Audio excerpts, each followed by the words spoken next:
Well, many predicted that a Donald Trump presidential win would mean a surge in gold. Instead, the metal fell to its lowest level since below the Brexit vote. Which way will gold break next? Welcome to Trading Nation. I'm Brian Sullivan, David Seaburg, Stacey, Gilbert are your guests. David, we know that many people predicted many things which did not come true. You were spot on the presidential prediction.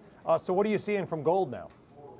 Look, short term, I'm a buyer of gold for a trade. Long term, there's no reason to own gold. I'd stay away from it. Look, could we see a short term bounce given the fact that we've seen so many of the, different sectors within equities rally? I mean, could there be a little bit of a pullback? Possibly. But I look at gold and say from a trade near term, maybe you get a little bounce.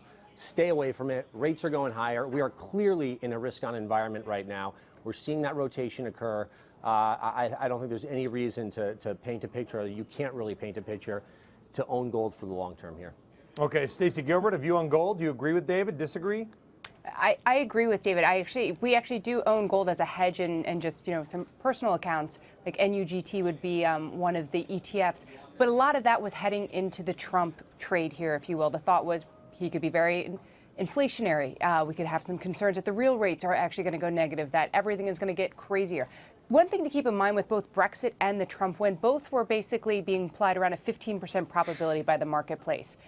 And the 15% probability events happened. So there was this thought that gold was going to be this protective hedge. It was going to help from really kind of the boogeyman coming out. And in neither case was either a boogeyman, or at least that we've seen thus far. So I think that's what the sell-off is here. The worst didn't happen, even though it was the low probability event. The worst, what was expected to happen, didn't actually happen. So to David's point, I wouldn't be surprised if you see a little bit of trading here. You can do certainly trades back and forth on any given day. But I would agree longer term, we don't know enough to figure out if we really do need to be concerned about negative real rates and if we really do need it for an inflationary perspective.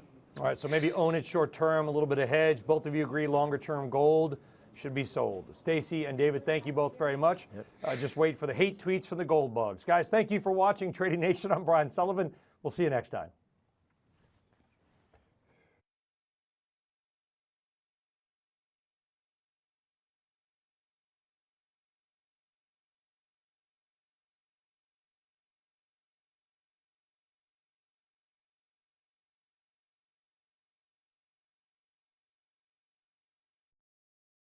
Hey there, thanks for checking out CNBC on YouTube. Be sure to subscribe to stay up to date on all of the day's biggest stories. You can also click on any of the videos around me to watch the latest from CNBC.